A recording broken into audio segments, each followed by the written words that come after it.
Why do 90% of retirees fail to maximize their Social Security benefits? When should you claim and suspend Social Security? And how much should you pay to get professional Social Security advice? We'll answer these questions and more on this, the 119th episode of the DoughRoller Podcast. Welcome to the DoughRoller Podcast, where the best thing money can buy is financial freedom. We help you make more, spend less, and invest the rest. And now your host, Rob Berger. Whether you're just starting out, buried under a mountain of debt, or well on your way to financial freedom, this is the podcast to help you take your finances to the next level. Hey, everybody. Hope you're having a great day. On today's show, I have a guest. His name is Marc Kiner.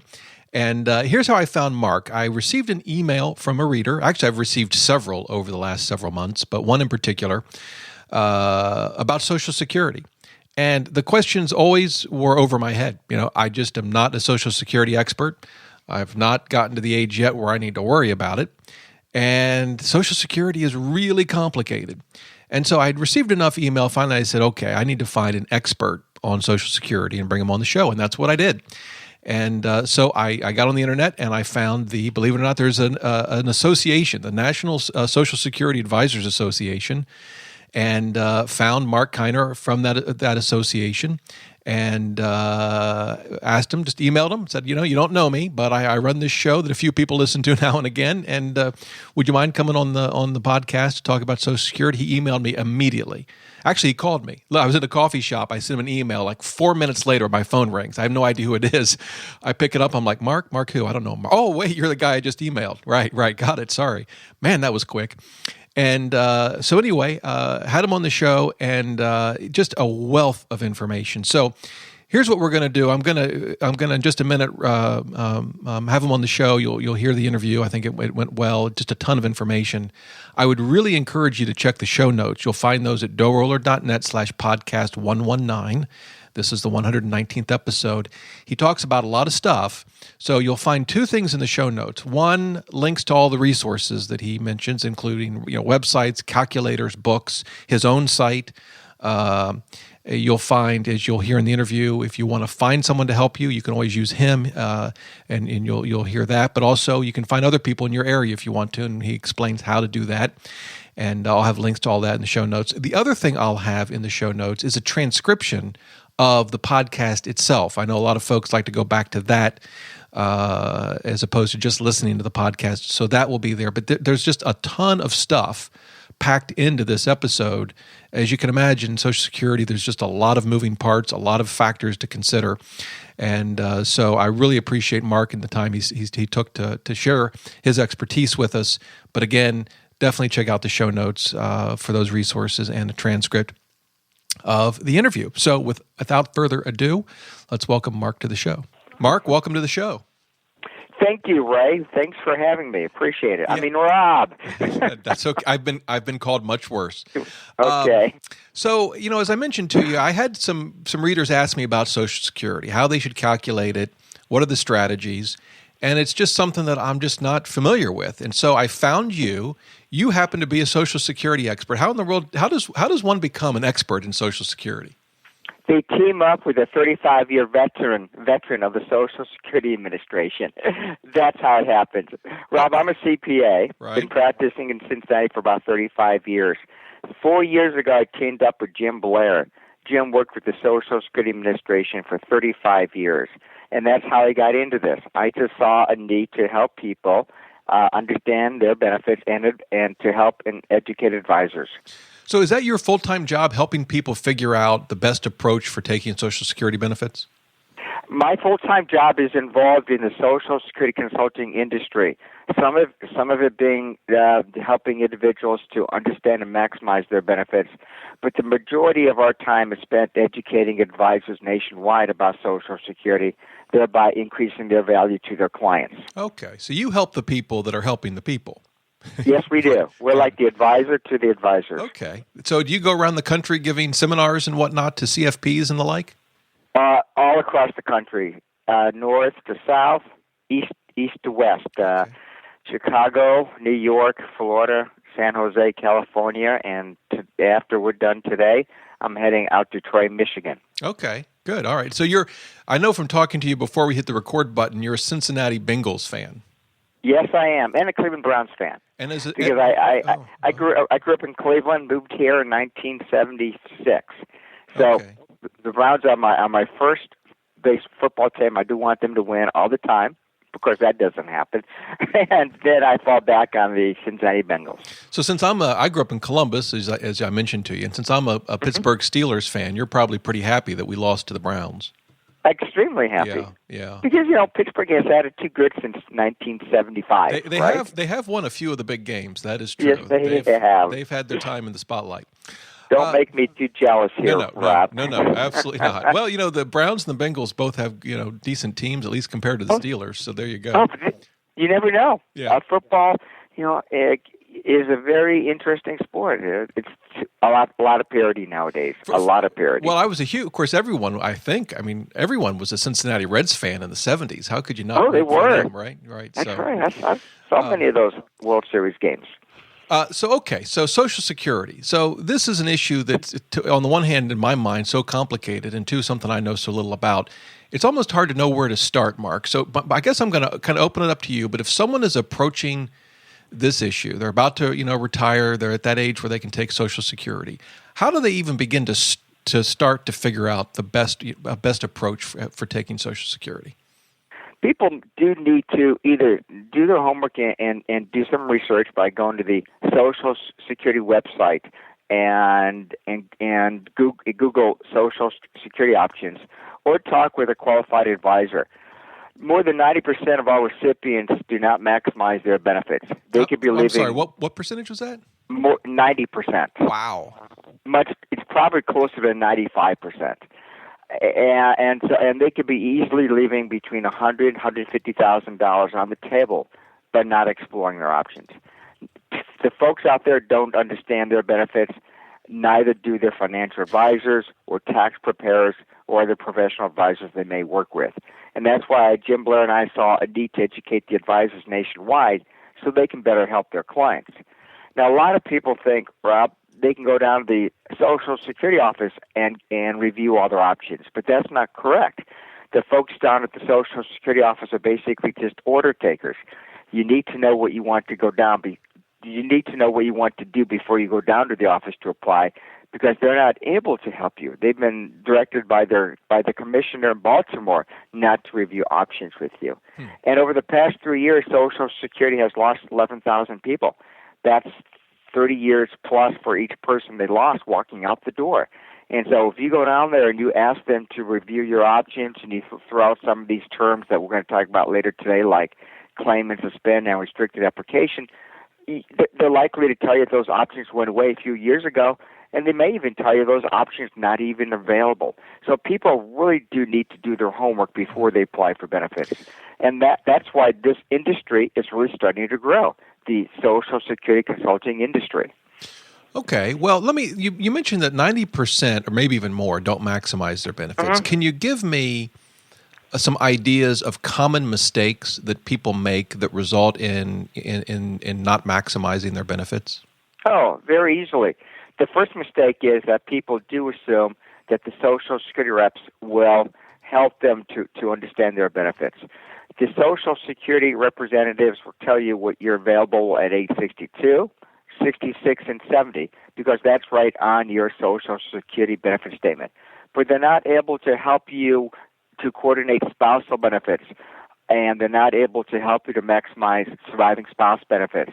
And so they're not able to help you to really maximize your Social Security benefits. Another mistake is people don't understand that Social Security may very well be a joint lifetime benefit. Upon the passing of the husband, the wife will generally step into his shoes. So if he takes his benefits at age 62 and takes that 25% haircut, that haircut will last 2 lifetimes. Whereby if he waits until age 70 and gets those delayed retirement credits of 32%, that increase in benefits will also extend over 2 lifetimes. When clients come in to meet with us, Rob, we always encourage them to look at Social Security as being a joint lifetime benefit. we really want to look at just one spouse because that's not going to help a couple to maximize their benefits. We want to look at both spouses. Okay, now let me stop you there. I want to hear about more mistakes. Okay. But I also want to make sure everybody's following this because the thing is, I can already tell, Mark. Obviously, you know this stuff backwards and forwards. Oh, I do. Yeah. So, but you say things, and I just want to make sure everyone understands. It's like one of the things you said was someone takes their benefits at 62 and takes a 25% haircut. What does all of that mean? That means their benefits are reduced by 25%. So, if somebody's benefit at their full retirement age, which is age 66 for the folks listening to this recording, and their benefit at full retirement age is $2,000. Let's assume now they decide to take their benefit at age 62, because that's the earliest age that somebody can collect a benefit or can begin their benefit. So now their benefit is reduced by 25% down to $1,500. So you can see it's gone from $2,000 down to $1,500. And that $1,500 benefit amount will be paid over that person's lifetime and quite possibly the lifetime of a surviving spouse. Let's say the same individual decided to wait until age 70. Now, if you wait past age 66, you get those delayed retirement credits, 8% more per year. So if you wait to age 70, your benefits have now gone up 32%. That's 4 years times 8%. And so a $2,000 benefit at age 66 is now $2,640 at age 70. So that 32% increase will also be paid over 2 lifetimes. So the difference in benefits between age 62 and age 70 is 75%. Wow. That's a very large increase. Okay, that's a very helpful explanation. So mistake 1, assuming the Social Security reps will help you with the strategies. 2, not thinking about sort of the joint and lifetime benefit, and this start getting your benefits at 62, for example, and taking that 25% haircut can affect not only the one spouse, but then potentially the other spouse as well. Correct. Okay. Yes. By the way, and before I get to the next common mistake, I mean, is there ever a time when it makes sense to start taking your benefits at 62? Oh, yeah. Let me throw out a couple of reasons why somebody might want to begin their benefits at 62. Number 1, their lifespan is not expected to be maybe past age 65 or 70. Folks people in their family just don't live a long time. So if people don't live past 70 in your family, why wait till 70, right? Or I suppose if you're sick, Right. Yeah. And if you're out of work, if you really need the money, then collecting benefits at age 62. Collecting benefits at age 62 means you get your money even faster, quicker, earlier. I should say more like earlier. And if you really look at the time value of money, then collecting $1 today is worth more than collecting $1 in 20 to 25 years. So collecting at 62 allows you to receive some type of income stream a little earlier. And we're not against the people taking benefits at 62. We want people to at least research, understand their options. Mm-hmm. And if after reviewing their options, they decide taking benefits at 62 is the best thing for them to do, we're fine with that. We just don't like it when people decide to take benefits at 62 because they feel like it's their time to do it. Or they say that Social Security is going to run out of money. And that's not going to happen. It's a government program. Right. The government's not going to run out of money. So we're not against somebody collecting at 62, but we want them to really think about it before they do so.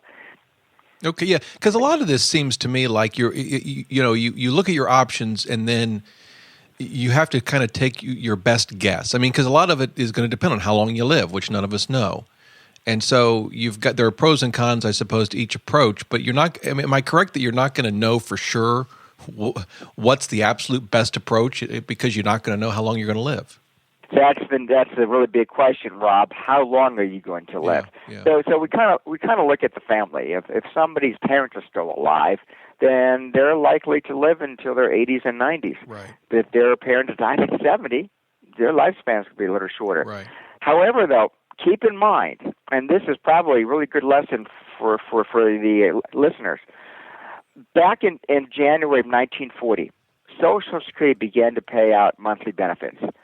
Ida May, she was the first person to receive a monthly benefit, and her benefit was $22.54 a month.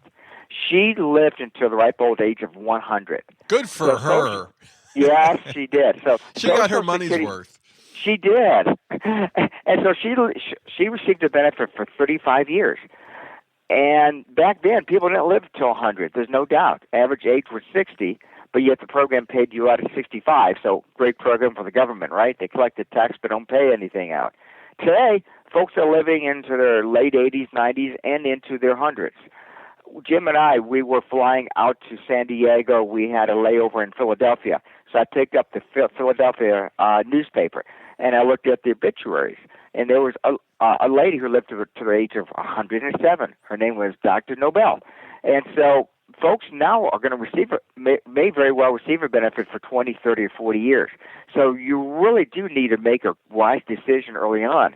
So you can see if you take your benefit at 62 and take the 25% reduction in benefit amount, and you live to the age of 100, well, you're going to receive 34 years of reduced benefits. So I really want people to think about their benefits really long and hard before they decide to apply for benefits. So Social Security the benefit does potentially go up each year based on inflation. Is that right? That's correct, but you cannot rely on the COLA adjustments. You have seen them over the last few years, ranging from 1.7% this year, 3 years ago 3.6%. But there have been some COLA adjustments which were zero because of the collapse in the financial markets and the housing market. But over the last 20, 25 years, I think COLA adjustments have averaged between 2 and 2.5%. So benefits may go up for a couple of reasons. Number one, COLA adjustments will increase your benefit. But also, if you continue to work while receiving a benefit, then Social Security will recompute your benefits, and your benefits may go up. Now, continued work after you begin to receive your benefits does not always result in increased benefits, but it might. But benefits are calculated by taking into account 35 years worth of earnings. It's a lot of earnings. So your first job at Wendy's in 1975 is part of the equation. We index your earnings for inflation, and so we're using indexed earnings. So let's say part of the last 35 years worth of earnings was maybe $75,000 because we index your earnings for inflation. If while you're receiving a benefit, your earnings are maybe $50,000, that by itself is not high enough to increase somebody's Social Security benefit. So if you continue to work while you're receiving your benefit, two things will happen. Number one, you're going to continue to pay Social Security tax. But also number two, Rob, it's very unlikely that your benefit may go up. So that's if you're working while you're also receiving benefits. That's correct, yes. All right. Social Security will always recompute your benefit, but doesn't always mean your benefits will go up. They'll never go down, but they may not go up. Is there a difference between working and receiving benefits before you reach your full retirement age versus after? Large difference. If you're under your full retirement age, and let me explain for people out there that were born between 1943 and 1954, their full retirement age is 66. So if you're under age 66 and you're collecting a benefit, there is a limit on how much you could earn before Social Security will withhold some of your benefits. That limit is $15,480 in wages. So if you're age 63 and receiving a benefit, and you earn $25,480 in earnings during that year, then you've gone $10,000 over that threshold. Social Security will withhold $5,000 in benefits. So they withhold $1 for every $2 in excess earnings. So in this example, they're going to withhold $5,000 in benefits. If you're receiving $1,000 a month, they'll withhold $1,000 for 5 years. 5 months, I should say. If you're receiving $2,000 a month, Rob, Social Security will withhold 3 monthly checks, totaling $6,000. Now, we realize that in this last example, they withheld $1,000 too much, but Social Security does not withhold partial checks. They're just going to keep the whole thing. And so what will happen is, At the end of the year, when Social Security finds out how much you've earned, if you've only earned $25,480, they'll send you back $1,000. If you've earned more than $25,480, then they'll send you a Dear John letter saying you owe them some money. And if you've earned less than $25,480 in this example, they will send you back more than $1,000. I got to tell you, lawyers must have come up with this. That's the only possible explanation to all of this craziness. It is confusing. I agree. I blame the lawyers. I'll blame the lawyers. I'm a lawyer, so I can do that. Okay, fine. I can go with that then. All right, so that's the deal if you're under full retirement age and working and receiving benefits. Yes. Once you hit full retirement age, all that stops. Is that right? It all stops. Okay. The annual earnings test goes away. All right. Rob, the annual earnings test stops the month you turn age 66. Okay. Not the day, but the month. All right. And then, and I know we kind of started all of this with common mistakes, but we kind of moved back. We may return to that. But one thing that I wanted to ask you, are benefits ever taxable, and how does that work? Benefits may be subject to tax depending on what amount of other income that you have. If you're filing a joint return with your spouse and your total income without any Social Security benefits is greater than $32,000, then you may pay a tax on up to 50% of your Social Security benefits. If your income is more than $44,000, then you may pay tax on up to 85% of your benefits. So yes, at the $30,000 range of total income, you may be paying some tax on your benefits.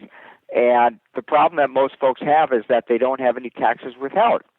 They can, but they don't. So at the end of the year, they find out they owe tax because some of their Social Security benefits are now taxable. So we always encourage people to have taxes withheld if they think they're going to owe taxes on their benefits. So Social Security Administration will withhold taxes from your check? Yes, they will. Isn't that nice of them? What a nice service they provide. Let me tell you what form you need to complete.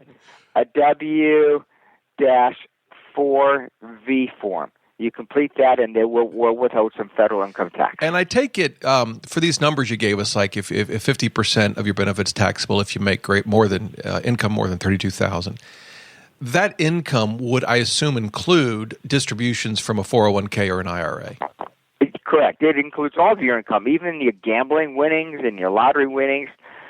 It will include IRA distributions. I don't have much gambling winnings, but I guess no, you probably have more losses, I'm sure. Yeah, but it does include all of your income. That's correct. Okay. Wow. All right. So let's kind of go back to common mistakes, and maybe we can, rather than kind of just going through a list, maybe we can talk in sort of case scenarios. So, for example, someone who's single, they've never been married, they want to make this decision about when to take benefits. I mean, for someone like that, is the only decision when? A single person, Rob, would generally have about 3 to 4 options. They can take that benefit as early as 62, and other ways up until age 70. And so the first 3 options are age 62, age 66, and age 70. There's another option available to a single person that they might want to consider. It's what we call file and suspend.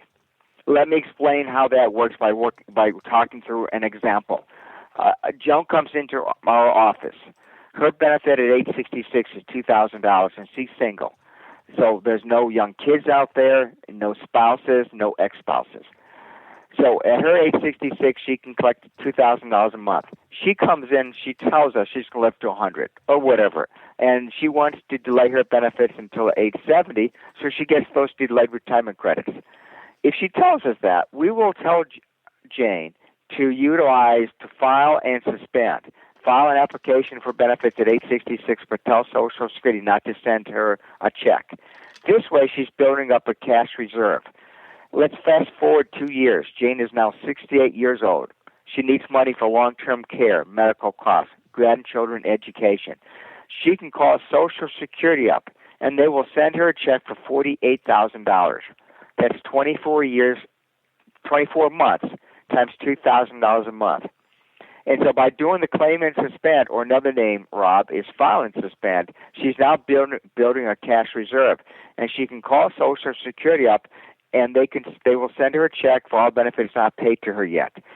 If she doesn't do the file and suspend, they can go back 6 months. But if she does do the file and suspend, they can go back until the earliest date she filed it, or age 66. Okay. So it helps somebody to build a cash reserve. Now, we won't tell a single person to wait past age 66. There are just too many buses out there. If Jane, in my example, waited past age 66 and she died at 68 without collecting a benefit, then no money would be paid off her work history. Okay, so let me just back up there. So for someone who's single, you do not recommend that they wait until 70. No, we don't. Okay. We don't. And that's because if they die early, if they die at 68 or 69 or 66 and a half, then nobody's going to, and they haven't collected the benefit, then nobody's going to collect the benefit. And so for a single person, it's risky. However, though, if they end up living till 90 or 95, well, waiting till 70 probably would have been a wise decision. But we can't call that at age 66. Right. So I'm actually single, raising 2 great boys, and my full retirement age is 66 and 4 months. I will claim a benefit when at my full retirement age. I'm not going to wait to age 70. Now, the file and suspend, so they basically, or claim and suspend. So they file for Social Security at 66, but they tell the Social Security Administration, hold on to the money for me. Don't send me any checks. Right. Now, why do that? Why not start taking the money? Well, because if you do the file and suspend and you don't decide to turn your benefits on until you turn age 70, you'll get the 32%. Oh, if you take the increase, if you take your benefit at full retirement age, then it's at that amount. So Jane comes in at age 66. Her benefit is $2,000. She doesn't need to do anything to get the delayed retirement credits. She can just wait to age 70 and see her benefit go up by 32%. I see. However, so if you claim and suspend and you keep it suspended until 70, you get the benefit of it would be just like you had filed at age 70 in terms of the you benefit. Got it. And exactly what it is. But the reason you don't wait is because if something were to happen between 66 and 70 and you needed the money, right? You could call them up and say, "Never mind, I want to undo the suspension. Send me all the money that's been building up since I filed at 66." You got it. Isn't that a great tool? That's having your cake and eating it too. It really is. Yeah. You don't get, if you decide to cash in your chips, and that's what we call cashing in your chips, you don't get any of those delayed retirement credits. They don't even pay you any interest, but yet you have access to all this cash. Not a bad deal. Now, is cashing in your chips a euphemism for dying? No, okay. No. Cashing in your chips is a euphemism for collecting the unpaid benefits. All right. It's early in the morning, so I'm slow. Yeah, I understand. So don't worry. We give this class every week, and that's how we refer to somebody who does the claim and suspend and decide to get that distribution. On this show, dying means you get hit by a truck. So if you or a bus. If you file and suspend at 66 and at 68 you get hit by a truck, what happens to all of the cash that's built up? Does it go to your beneficiaries? No, and that's the problem. That's why we won't tell a single person to wait past age 66, because even if they do the file and suspend and then they get hit by that truck, nobody inherits Social Security benefits. They're just lost. So really the benefit then would be if they, of course, didn't die but then wanted to get the money before 70, it's there, it's building up. You got it, yes. Now, does file and suspend make sense for people other than those that are single? Oh, definitely. It makes a lot of sense for married couples. A file and suspend allows a spouse to collect a spousal benefit. Let me tell you how that works. Let's just assume I'm age 66 and I'm eligible for $2,000 off my work history. My wife never worked. She's not eligible for any Social Security benefits on her own work history, but she can get a spousal benefit off mine. She's not eligible for a spousal benefit off of me unless I'm receiving my benefit, or I do the claim and suspend it at my full retirement age. And so, at my full retirement age, which is age 66 in this example, I will file and suspend, which allows my spouse to collect the spousal benefit off of me. I'm not collecting my benefits. I'm getting those delayed retirement credits, but now she's collecting a spousal benefit. So if she's eligible for $1,000 a month in spousal benefits and she's age 66, she can collect $1,000 in monthly benefits. If I don't turn my benefits on and I don't do claim and suspend, then my wife cannot collect a spousal benefit. So for a married couple, claim and suspend allows a spouse to collect a spousal benefit off the worker, while at the same time the worker is waiting to age 70 to collect their benefit and get those delayed retirement credits. That's pretty nifty. Oh, it is. And this is the second leg in the three-legged stool. We put together a three-legged stool for married couples to maximize their benefits. The first leg is one spouse waits to age 70. Could be both, but at least one. The second leg is coordinating spousal benefits by using the claim and suspend, or there's another term we'll be talking about, restricted application. And then the third leg is to maximize surviving spouse benefits. So if a married couple could have all of these legs in their plan, they'll get the most money out of their Social Security benefits. Okay, well, let's break those down. So let's start. Sure. You already gave us the example of one spouse files and suspends at 66 so that the other spouse who didn't work could start receiving spousal benefits. Yes, now, correct. In that example, you assumed the 66-year-old that filed and suspended would get $2,000 a month. And then the spousal benefit you mentioned was $1,000. Are spousal benefits usually half of the other spouse's benefits? It is. Spousal benefit is half of the other spouse's full retirement age benefit. So if my full retirement age benefit is $2,000, my wife can collect $1,000 in spousal benefits at her full retirement age. Okay. So it's basically half of what the worker's or the other spouse's full retirement age benefit is. Okay, so for this to work, does the working spouse who's going to file and suspend, do they need to wait until their full retirement age? Yes, they do. That's very important to note that. To do the file and suspend, you must be at least full retirement age, which is more or less age 66 nowadays. Right, and then I cannot do it at 62. I can do it at 66. Okay, and then for the spousal benefits to kick in, does the spouse also have to be at his or her full retirement age? No. For a spouse to collect a spousal benefit, the spouse only needs to be at age 62. Okay. However, though, if the spousal benefit is taken at age 62, then it's reduced by 30%. So $1,000 spousal benefit at age 66 now turns into $700 at age 62. Okay. And it doesn't by magic, Rob, go up to $1,000 at age 66. It stays reduced for age. Okay. For the rest of the person's life. All right. Well, that makes sense. So this file and suspend, and then the spouse gets the spousal benefits. That's leg one of the three-legged stool, right? No, that's actually leg number two. Okay. Leg number two. We call that coordinating spousal benefits. All right. And that's how people get more money out of the system. Leg one is waiting to age 70. Tell us about that. You got it. So I'll tell you about that. Fine. Okay. What's that? I got you. Okay. So if one spouse waits to age 70, then that spouse's benefit will go up by 32%, those delayed retirement credits.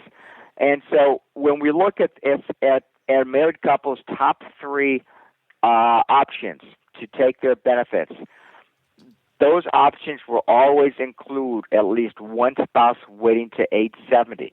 So if the husband waits to age 70 and he collects 32% more, then upon his passing, his wife will probably step into his shoes and receive the 32% more for the rest of her life also. So the first leg has at least one spouse waiting to age 70.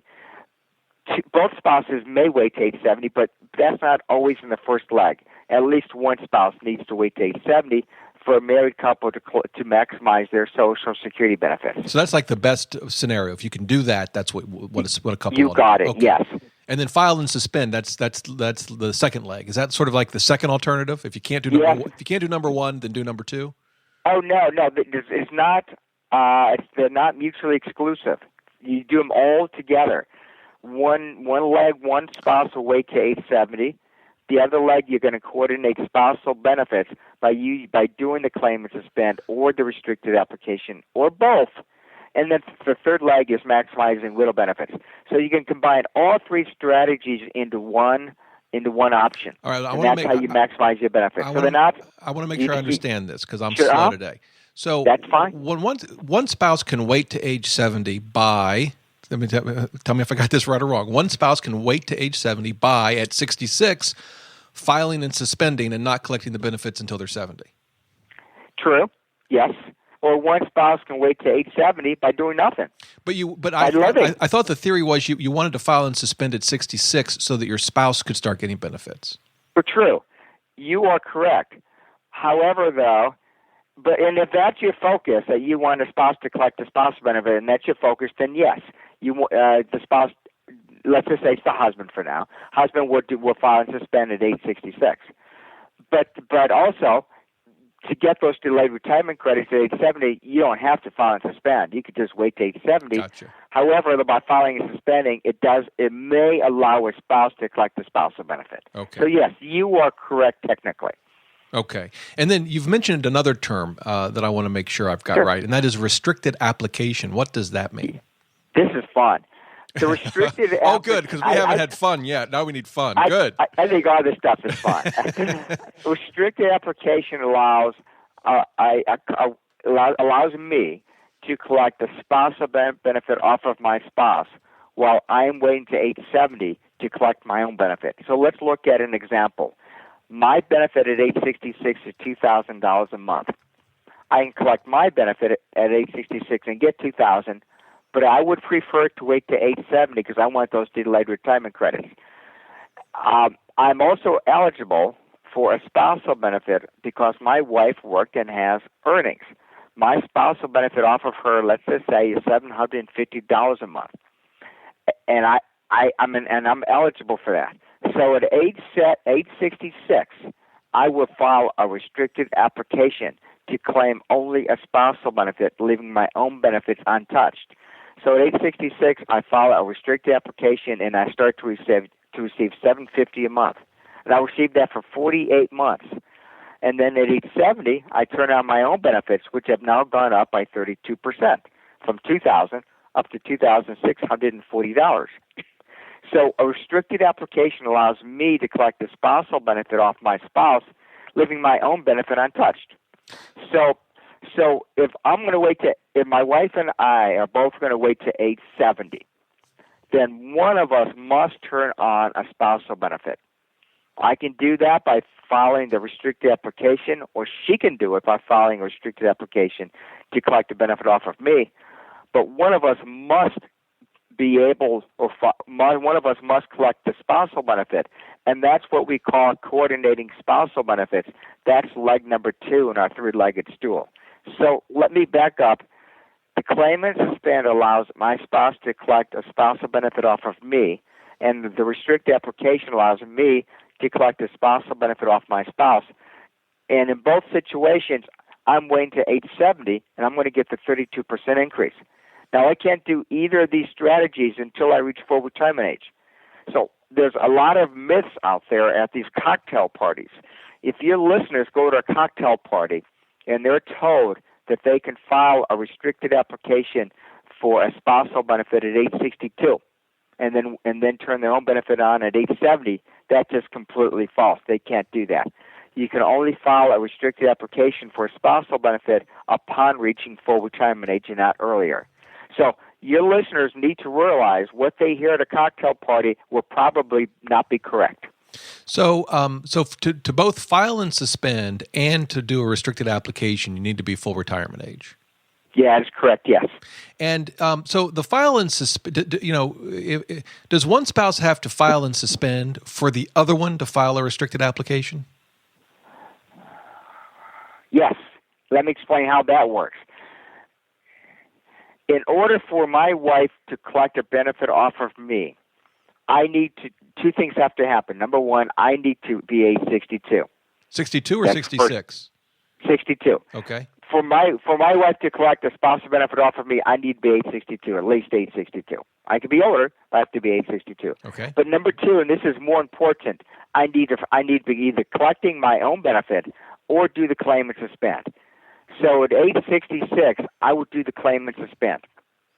which And now by the way, you're waiting to, you could do it at 62, but you're waiting until 66 to get the full retirement benefits. That is correct, yes. Gotcha. I'm waiting to, well, really though, more, Rob, I'm waiting to age 66 because if I file for benefits prior to reaching age 66, my benefit will be reduced. Right. I don't want them reduced. Right. So at age 66, and I want those delayed retirement credits, I want to wait to age 70.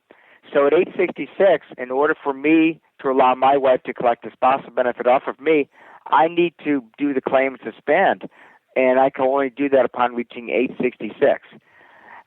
I could turn my own benefits on earlier, allowing my spouse to collect the spousal benefit earlier, but then I take a haircut. Right. And if my goal is to wait to age 70, then I have to be at least age 66 in order to do the claim and suspend. So let me throw out an example. My wife and I are both age 66. We're both eligible for $2,000 a month in Social Security benefits. We both want to wait to age 70. What I would do is file the claim and suspend application at age 66. My wife then would file a restricted application filing only for spousal benefits at her age 66. So she begins to receive half of my benefit, or $1,000 a month, at her age 66. And then at age 70, she and I switch to my own benefit, and we both receive the delayed retirement credits. So that is one way for a husband and wife to utilize both the claim and suspend. I do that, and the restricted application, my wife does that. And at the same time, we're getting 32% more by waiting to age 70 to collect our benefit. So coordinating spousal benefits is using these little-known options, file and suspend, or another name is claim and suspend, and the restricted application. They don't both need to be used, but sometimes they are both used, but not always the case.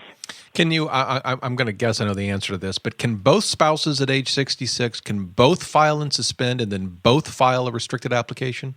Well, let me ask you the question then. Can they? You think you know the answer? Yeah, well, I'm guessing the answer is no because it sounds too good to be true. That's the full... And the answer is no. Okay.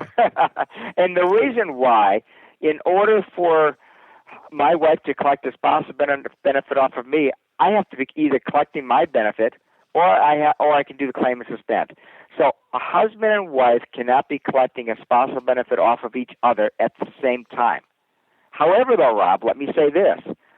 An ex-husband and an ex-wife that have been divorced more than 2 years and are both at least age 66 can both file a restricted application to claim a spousal benefit off of their ex at the same time.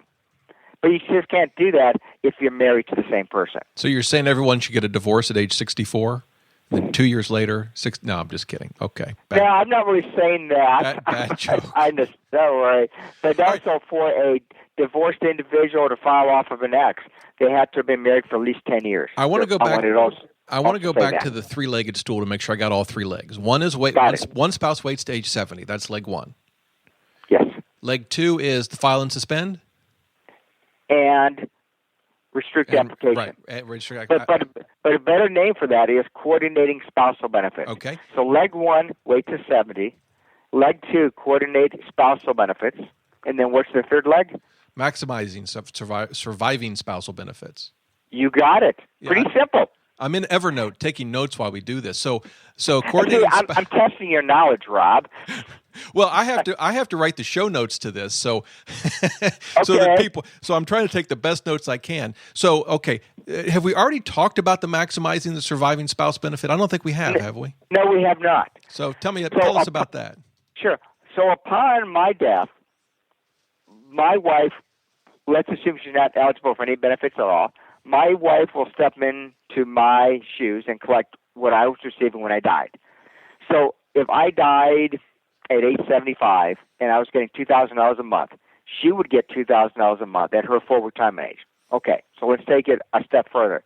Let's say I decided to take my benefit at age 62, and as a result, my benefit was reduced by 25%. Well, then upon my death, she would receive 25% less per month because my benefit was reduced by 25% because I began them early. So far, so good? Yep. Okay. So let's say I want to leave more money to my surviving spouse. And to do that, I would wait beyond full retirement age. Let's assume I wait until age 70, and now my benefit went up by 32%, up to $2,640 a month from just $2,000 a month. So now upon my passing, my wife would get $2,640 a month for the rest of her life. So that's what we call maximizing surviving spouse benefits. It's by the husband, or it could be the wife, but let's just assume it's the husband for now. The husband waits to age 70, gets more money out of the system because now his benefit is increased by 32%. And as a result, upon his passing, the surviving spouse will get more money monthly because the monthly benefit is higher because he's waiting to age 70. So that's what we call maximizing surviving spouse benefit. So, and that's why we always tell our clients to look at Social Security as being a joint lifetime benefit. Upon the passing of the husband, the wife may step into his shoes, or generally will. So if he waits to age 70, she'll get more money for the rest of her life. And so if she lives 10, 15, 20 years after he passes away, she'll be receiving a larger benefit for that longer time period. So it sounds and that's why. Go ahead. I was going to say, it sounds like if you follow legs 1 and 2 of the three-legged stool, if one spouse waits to age 70 and you coordinate spousal benefits, then the third leg falls into place. It really does. But you know, Rob, we needed 3 legs. That's right. You'll fall over if you've just got 2. You got it. A 2-legged stool, unless it's going fast enough down the highway, is going to fall over. So we had to give it a third leg, and this is the leg we gave it. All right. So we've talked about claim and suspend. We've talked about restricted applications. A listener wrote in, and actually what prompted this, he also mentioned a claim or file and switch. That's the same thing as claim and suspend. I see. Okay. I'm sure. We don't use that term often. We never say file and switch. It's really claim and suspend. All right. Now I'm sorry. Go ahead. I was going to say, but if your reader says I'm wrong, let me know, because maybe they think file and switch is something different. Okay. It could be. I don't see it though. Okay. Now another question that this listener emailed me about. His name's Ron. I think his name is Ron. Hope I got his name right. Anyway, I've got it in my notes. He went to a seminar about Social Security, and one of the things they said, I guess he'd gone a number of years. He'd owned some businesses, worked, paid in a lot into Social Security, but had gone a number of years, had not paid into the system for about the last 15 years. And the question was, can you rely on the Social Security statement to get an estimate of benefits? And the person running this conference or seminar said no. He said that the estimate did not take the unpaid years into consideration, and that there was no way that he could know his actual benefits without actually filing for Social Security. So help us with that. Yeah. Okay. Oh, by the way, the person running the seminar said it would be possible to estimate what those benefits would be using complicated calculations, and that the person running the seminar would be happy to do that for $400. Well, then it's a sales pitch. Okay. That's all it is. It's true. You'll never know your exact benefit until you apply. There's no doubt about that, because then all of your earnings are taken into account. I'm fine with that. However, though, your Social Security benefit is a great starting point. It does tell you, it gives you an estimated benefit at 3 ages, age 62, age 66, and age 70. This is the Social Security statement? Statement. Yes, the statement. That's on page 2. So it gives you a great way to estimate. The benefit statement is a great way to estimate your benefit amounts. It's the first place to turn to. There is an inherent problem, though, with the Social Security statement and the benefit estimates. And the problem is that Social Security will assume that you're earning X number of dollars all the way up to age 70. They're going to assume that you've earned the same income that you received in the prior year all the way up until age 70. So if your earnings the previous year were $100,000, then Social Security will base your future estimated benefits on $100,000 of continued earnings all the way up to age 70. So if somebody reduces their workload and receives $50,000 instead of $100,000 a year in earnings, then the benefit estimates will be on the high side. And the reverse is true. If they increase their workload, then the benefit estimates will be on the low side. However, though, it's a great place to begin. You can also go to the Social Security website, which is ssa.gov, and you can use their benefit calculators to get maybe even a better idea of what your estimated benefits would be. But the fact that this advisor said you can only receive your actual benefit amount when you apply, that is correct, because then all of your earnings are known. Until then, they're not known. Do the benefit calculators on the Social Security website allow you to input exactly what your earnings were, or does it just use? They can. Okay. Yes, because it sounds like what the guy was telling them is somewhat accurate. I mean, if you've got all all these years where you haven't earned income, yet SSA is assuming for purposes of the Social Security statement that you have earned income. In this case, I think he hadn't earned income since hadn't paid into the system since 1999. So, if they're assuming that he had paid into the system, they're not going to assume that, though, Rob. Okay, this is what they assume. Let's assume I'm age 55. Let's assume that in when I was 54, I didn't earn any money because I didn't pay any Social Security tax. Okay. Yep. So, from age 55 all the way until age 70. Social Security will assume I've earned nothing. I got you. You got it. Yeah. So, but if I'm 55 and I earned $100,000 or paid $100,000 into the system, they're going to assume I keep doing that until age 70. But in this listener's case, he hasn't paid in since 1999. Yeah. So okay. So actually, his Social Security statement should be reasonably accurate. Yes. It will be reasonably accurate, right? Okay. And that's always the starting point. Always. Okay, so you've given us a ton of information. Obviously, this is very complicated. A lot's at stake for people. Oh, it is. If folks, since you advise the advisors, if someone wants to hire a planner who's got the expertise to do this, how do they find someone? Do they call you? Do they find someone in their local area? Do they find someone that you guys train? How do they find someone who knows what they're doing? We train advisors nationwide to earn the National Social Security Advisors Certification. And we call that NSSA for short, and even a cooler way to call it is NASA, NSSA. And so if somebody wants to find out if there's a National Social Security Advisor in their neighborhood, they can give me a call, or they can send me an email, and I can let them know. More than half of our clients, Rob, are not located in Cincinnati, so we do take care of clients throughout the country. But make sure, though, if your listeners are going in to talk to somebody about Social Security, try to make sure that there's no conflict of interest, that they're getting good, unbiased, independent advice and assistance relating to Social Security. There are a lot of people out there that they call themselves Social Security consultant, and sometimes they don't really know a whole lot about Social Security.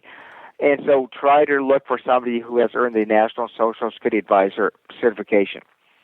Is there a list of folks? Is there a website where people can see? There is a website. It's called, the website is www.nationalsocialsecurityassociation.com. And you can search the advisors by last name, first name, state, and city. Oh, that's perfect. There are about 600 advisors nationwide that have earned the NSSA designation. Okay. And that number is just going to continue to grow. I get phone calls all day long from advisors across the country that want to learn more about our program. All right, so that's nationalsocialsecurityassociation.com. I'll also leave a link to that in the show notes, and folks can search for advisors that have basically gone through your classes. That's correct. Yes. Do most of these folks? Let me just say, Rob, too, if they don't go through our class, doesn't mean that they're not qualified. Right. But we want to make sure that the advisor does understand how Social Security works and how to put together the three-legged stool. Do most of these advisors use software to input folks' information and calculate what the best approach is? They all use software. If somebody were to Google Social Security options software, they'd come up with maybe 50 hits. And professional advisors have a number of softwares they could use. One would be Social Security Timing. One could be SS Income Planner. And they range in price between $100 and maybe $1,000 a year. but nobody does these by hand. It's just too complicated. We all use software that's easily available on the internet. If there are folks out there that just are do-it-yourselfers, they want to do this on their own, do you have any books, resources, or tools that you would recommend that they use? That's a great question. They can Google, just buy a textbook from Amazon, Google Social Security advice, and they'll come up with 10 books. I know I've read a lot of books. However, though, it's difficult to really understand Social Security by reading a book.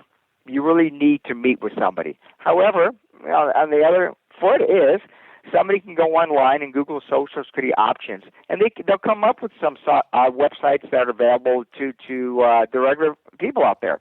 And Mr. and Mrs. Jones out of San Jose, California, can go to our website, put in limited information like their birth dates, what their benefit amounts are at their full retirement ages, and the software will probably spit out 10 to 15 options. Okay. So somebody, but you may get the options out there given to you, but you really do have to understand what the options are telling you to do. Right, sure. Would you have any software that you recommend, or nothing really? I mean, software that No, I don't. I cannot really recommend any software, but I can tell you that Social Security timing may have a software out there for the public. SS Income Planner also has a software out there for the public too. Okay, I'll leave links to those. In terms of books, what's your favorite book on Social Security? How about Social Security? Here we go. I've got 3 books here. All right. I had to find them, Rob. Okay. I've got the Social Security Answer Book. All right. And I have Social Security, Medicare, and Government Pensions. This book was written by Nolo, Nolo. Yep, I know that. And I have Oh, that's the same book, just a different edition. Rob, basically, in 2008, I bought 3 books on Social Security. I read them cover to cover, and I ended up with more questions than answers. Either Social Security is confusing, or maybe I'm a slow learner. And so one day I was introduced to Jim Blair, who worked for Social Security for 35 years, and Jim's been very patient with me and has helped me to understand how Social Security works.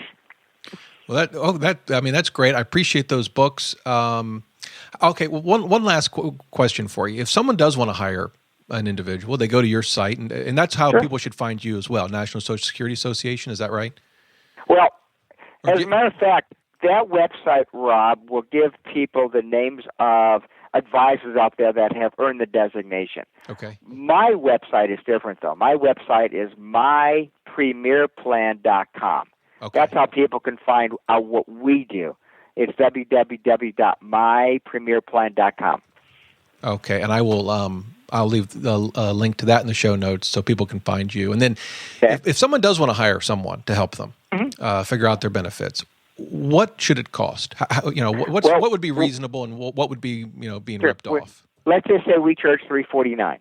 Okay. Is that what you charge? That's what we charge. Okay. $349. $349. Got it. That's all. One-time fee. It includes the preparation of your options, consultation with Jim Blair, follow-up questions, and will help you apply online. Okay. Now, you can go online and probably find companies that will charge anywhere between $100 and $1,000. Okay. I'm certainly not going to say $1,000 is too high. I'm not going to say $100 is too low. But it's a whole, it's a whole gamut, a whole range of prices somebody might pay. We charge $349 because we don't want price to be an issue. We don't want somebody to come in and even think about what our cost is. But also, at times, too, if somebody goes in, and I'm sure some advisors even say it's free because they want the opportunity to sell folks something else. Gotcha. And so they don't charge for doing the consultation. Yeah, that's pretty common. I've seen folks who really want to manage assets, investments, give away financial plans. Yeah, they do. They do. So, and I'm not saying that's a bad thing, believe me, because we teach financial advisors all day long. Yeah. I don't want to start to get their phone calls and say, hey, I don't like what you're telling people. But that's what they want to do. Financial advisors and insurance agents want to bring people in, help them with their Social Security options, and charge nothing or maybe charge $100. Because at the end of the day, they want to be able to sell some additional products to them. So we're different. We don't sell investments or insurance, and that's why we charge $349. At what age should someone contact you? Should age someone 16 above that have not applied for benefits? That's perfect for us. And once they have applied for benefits, is it too late to change it? So they might as well not contact anybody. Well, Rob, I'm glad you mentioned that question. There is a provision available called the do-over. It allows somebody to withdraw their application and start fresh down the road. To withdraw your application, though, you have to pay your benefits back, and it's good for 1 year. So if you begin your benefits at age 62, you could withdraw your application, pay your benefits back within 1 year, and start fresh down the road when you're age 70. Now you get the 32% increase for the delayed retirement credits. There's also something else available, Rob. I didn't know if would have time to get into this. It's called a voluntary suspension, and it's only good when somebody reaches full retirement age. So let's say I begin my benefits at age 62, and I take the 25% haircut at 62. Then at age 66, I have that V8 moment. I find out I could have waited to age 70 and gotten 32% more, thereby leaving more benefits to my wife when I'm gone. I can voluntarily suspend my benefits by calling Social Security up and telling them not to send me any more benefits until I call them back to resume my benefits. So at age 66, I will suspend my benefits, and at age 70, I'll turn them back on, increasing my benefit by 32%.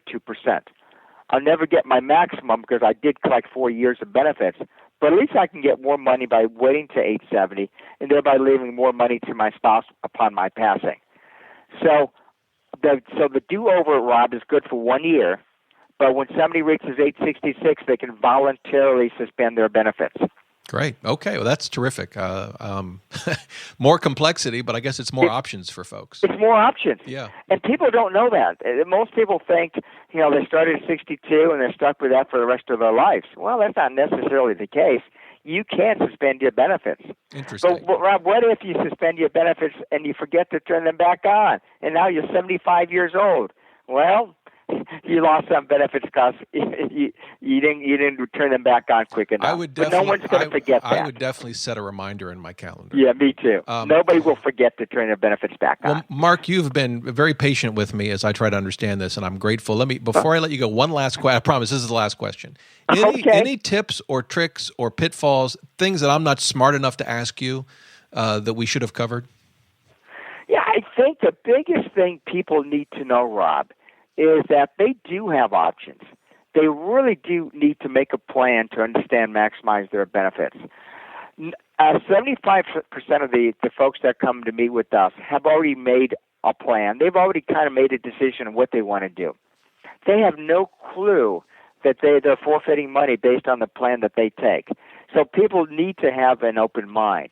A lot of clients come in, they meet with Jim Blair because he worked for Social Security for 35 years. They don't meet with me. I'm just a CPA. And they tell Jim that they both want to wait to age 70. Well, Jim will say, well, that's fine. However, if you're both going to wait to age 70, then one of you must collect a spousal benefit between the ages of 66 and 70. It's kind of what we call free money. It is. Sure, at age 70, they'll each get 32% more, but now they're collecting a spousal benefit along the way. So we always encourage our clients and our advisors that come in to our class to think outside the box. Don't just consider benefits at 62, 66, or 70. Think of ways that their clients can maximize their benefits, and that's by making a plan and by utilizing that three-legged stool. Great. Well, that's terrific, Mark. Listen, I really appreciate your time. You've just been a wealth of information and a ton of resources. I'll put all that in the show notes, but really, I can't thank you enough for sharing your expertise with us today. Rob, thanks for having me on. I'm very passionate about educating the public about Social Security and educating their advisors. We're just tired of people not knowing what their options are. Absolutely, absolutely. So, good. Well, listen, thanks so much. I really appreciate it. Thank you, Rob. Appreciate your time and having me on the air today. Well, there you go. I hope you enjoyed the interview. I know I did. I learned a ton. Again, check out the show notes, DoughRoller.net/podcast119. I'll have a link to Mark's site. I have a link to the National Social Security Association website, to the books he's mentioned, to Social Security and their benefit calculator. So you can definitely check out the show notes to get all of that. And of course, if you have any questions at all, or want to, a topic you want me to cover, email me for any reason, dr@DoughRoller.net. Would love to hear from you. Again, I hope you found today's interview helpful. I know I learned a ton. I hope you did too. Hey, until next time, remember, the best thing money can buy is financial freedom.